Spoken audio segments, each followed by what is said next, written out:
We all know how mixed the reception to the Netflix Devil May Cry anime is. Folks who didn't play the game seem to like the show, but fans who played them games hate this damn show with a passion. For shafting the main protag for this annoying ass cursing machine, confused political messaging, mischaracterizations, broken promises, and trust me, it gets way worse. If you have a faint idea of what these novels are talking about.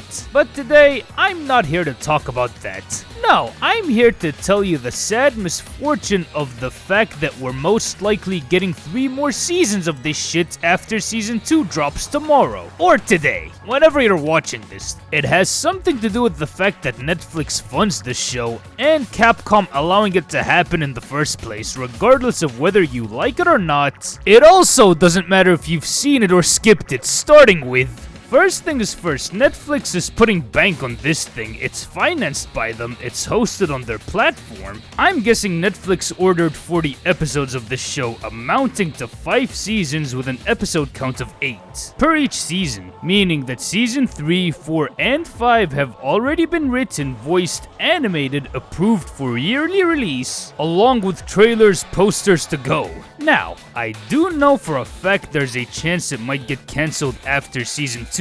Hope to God it does. But most likely it ain't gonna get cancelled. Just like social media, Netflix values episode and season completion over its innate quality, especially if it's a Netflix original. I mean, Stranger Things is on there, a mid-ass ripoff of Stephen King's It, but I digress. The streaming service is that algorithmic, not valuing nuances like if you like the show or not. Don't be surprised if you find the 2nd season of a show you did not like appear on your feed just because you saw the last season. All what matters is that you saw the whole thing and you renew your subscription every month. That's their bottom line. I bet they're just gushing at the mouth at the amount of people who are gonna hate watch Devil May Cry Season 2 on Netflix, alongside new people who are curious about the video games, watching the whole thing through to the end. Getting people who absolutely hate the cartoon cosplaying as an anime with people who are ride or die for the show making a huge fuss about how badly Addie handled Dante and Virgil in season 2. How much worse Mary was swearing this time around compared to season 1. More than Nero and El Neymar Jr. Dante. On Twitter, YouTube, Reddit, Instagram, telling folks they'd rather yank all the hairs out of their scrotum, drinking diarrhea, vomiting out of a buffalo's anus, than sit through both seasons. To mega fans of the anime going on and on about how this show is more peak than Mount Everest and Berserk combined, getting Netflix to pump out more seasons of this thing on their platform like the damn IGN article already announced, befitting the other beneficiary, Capcom. They're allowing this to happen, it's their IP. I know Addy Shankar is a LARPing asswipe who likes to take credit for shit he didn't even make,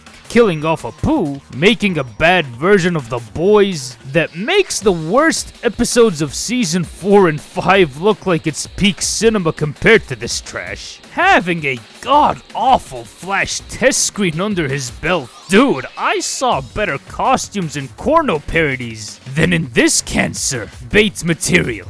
No wonder HBO refused to get him on board, desperately wanting to take credit for reviving something that is supposedly dead, having an ego fatter than Chunk from Requiem. He just made this Instagram account and are we deadass right now? Addy Shankar wins!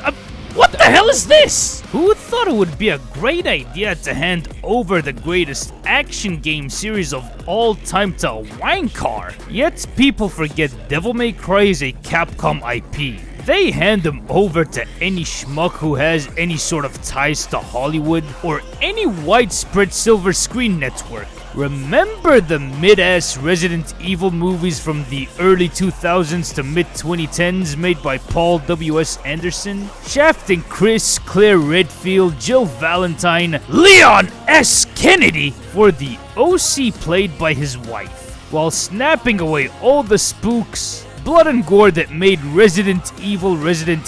On their own, these movies were fun popcorn flicks that you could watch and forget about the next day, but if you were a Resident Evil fan, you were the most pissed off human being to ever walk the earth just by looking at them posters, as these movies were being pushed out next to Resident Evil games that were coming out at the time. Slowly but surely, more people were getting into them games. I know the insane popularity for RE came after the 7th one, plus 2 remake, leading to more folks buying the original Resident Evil 4. The fact still remains the action-packed movies starring Alice got more folks into the horror action shooter games, realizing why all the RE fans hated these movies, boosting the sales of the video game franchise through comparisons plus social media word of mouth.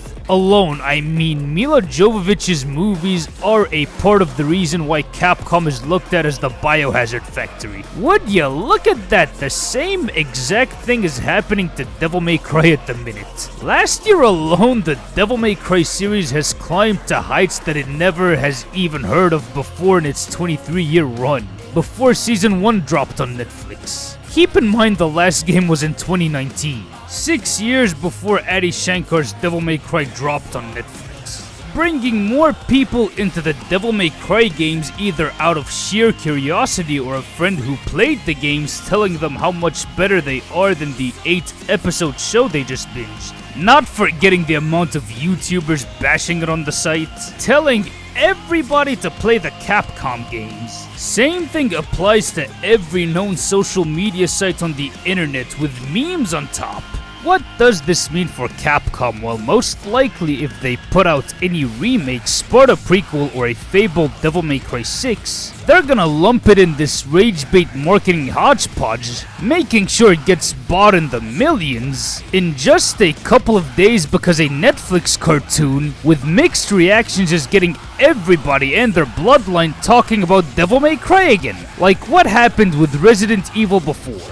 Why am I predicting we might be getting other Devil May Cry games in the future? Because Capcom themselves said they aim to make more of them along with Mega Man, Ace Attorney, and lo and behold, we're getting a new Mega Man game soon. In DMC's case, Capcom is quite literally oiling the wok, heating it up, making sure that a DMC 6 sparks a new Devil May Cry mania that's as big as any hype cycle for a new Resident Evil game. This sort of marketing ain't anything new for video games. We saw this happen to Street Fighter, Mortal Kombat, Doom. In all honesty, I fear for the new Street Fighter movie since it's a Capcom IP. Fat Mr. X ain't inspiring much confidence in the new Resident Evil movie either. With all that being said, what should all DMC fans do knowing that for whatever reason, this show is gonna far extend its welcome in this Devil May Cry drought? Wherein, what do I recommend for fans who hate this anime? The easy answer is the AVGN Ghostbusters 2016 method suggested by ChaserTech.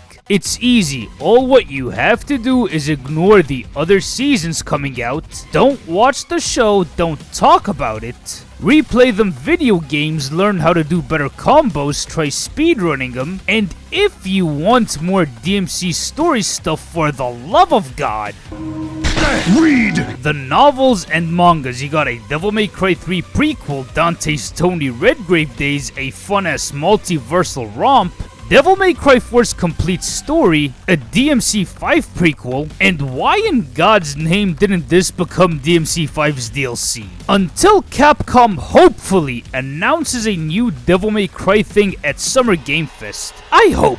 Fingers crossed. On the novel side, I got your back. There's a link in the description where you could get all the DMC novels. Happy reading, folks. With that out of the way, we come to the end of this video. Do you guys think this thing will go on for long, or will it get dropped? Let me know in the comments down below. If you like this video, make sure to hit that like button and smash that subscribe button real impact style. This has been the Devil Joe signing out.